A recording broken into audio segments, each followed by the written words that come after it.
Hello everyone, today I'm going to show you 5 tips and tricks that you can use for Overhaul in My Hero Ultra Rumble. Tip number 1, out of your Alpha, Beta, and Gamma, your Gamma has the least amount of range of the bunch. Then it's your Alpha, and then after that you can go a little bit further, and then your Beta will still hit. But remember, in this order, you want to space out your Gamma, your Alpha, and then your Gamma, or Beta. Sorry.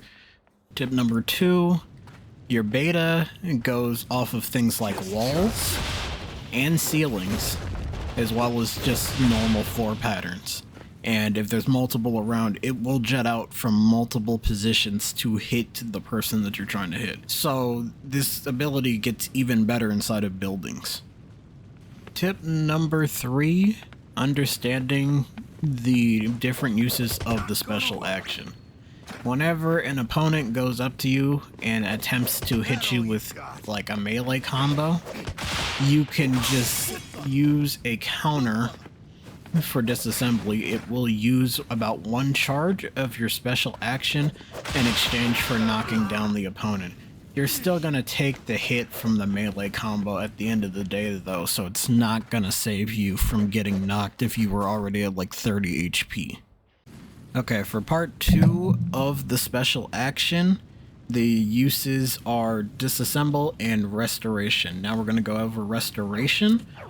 For restoration, you use this bar at the bottom for the special action. It will consume both charges. You can heal either yourself or an ally, so I'm gonna lose some health first. Okay, now that we're at 90 health, if I use the special action by holding down the special action button for more than 1 second, I get to 350 health, 125 shield. Any health that you're at that has your shield broken at all will always get you to about this number, is what I've noticed. Even if I was at 30, it will always get me to that number. I'm going to demonstrate this real quick. Now I'm at 186, and if I use the special action again, it still just gets me to 350, 125. So I'm going to go lower again and show you. And now at a critical 41 health, if I use the special action again, 350, 125. Now I'm going to show you what that looks like if you're at full health but no shield.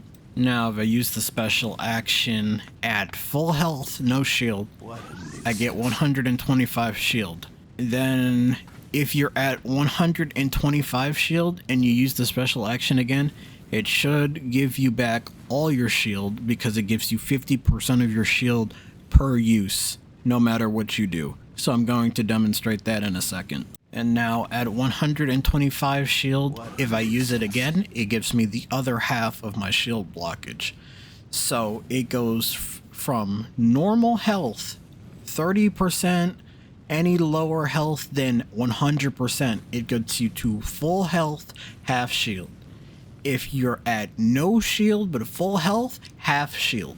And if you're at half shield, it will literally give you 50% of your shield bar for the numbers, regardless of what you're at. It's basically just going to fill in 50% shield every time and at least make sure that all your health is healed. So this is a useful ability, but it has its limitations. One last thing for Overhaul. He can use 1 charge of his special action, then after losing that health, he can then go for a plus ultra. Then, because he used plus chaos, he literally gets back all of his special action charges.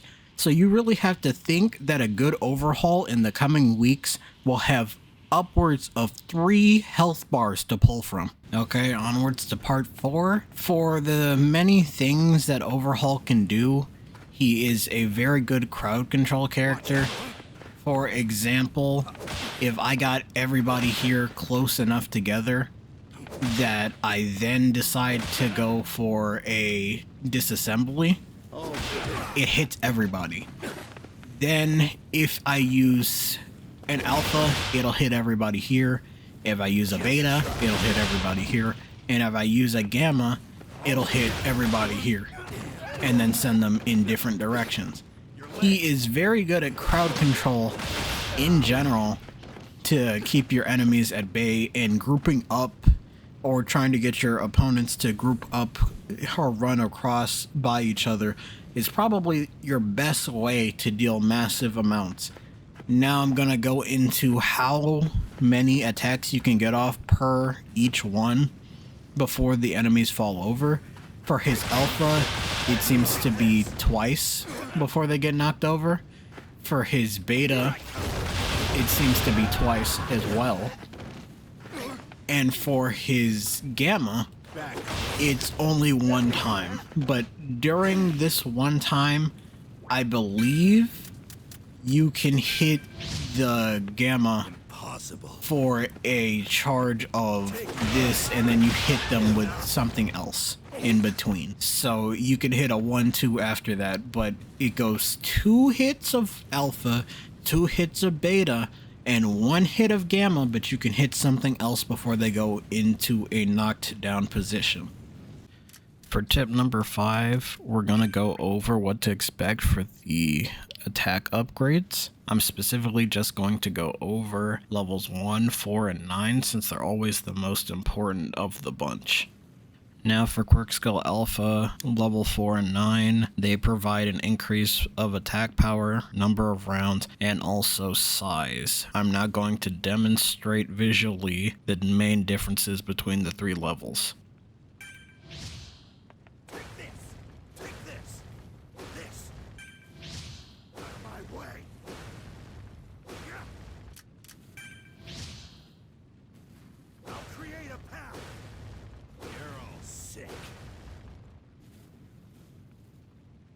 Now on to Quirk Skill Beta. Level 4 and 9 provide attack power, reload speed, and increase in size. Now I'm going to demonstrate just like I did for Quirk Skill Alpha for Quirk Skill Beta.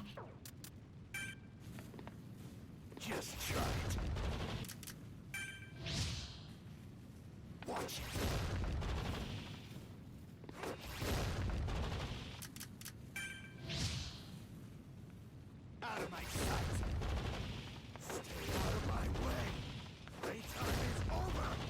Now finally for Gamma, level 4 and level 9, you get an increase in attack power like usual, but then after that level 4 and 9 have different upgrade trees, so I'm going to go for level 4 first. For that, it increases the number of rounds that you get and increases the damage area. And for level 9, you get reload speed, and it also increases the damage area. Now, just like the last 2 quirk skills, I'm going to demonstrate the differences for the 3 main levels.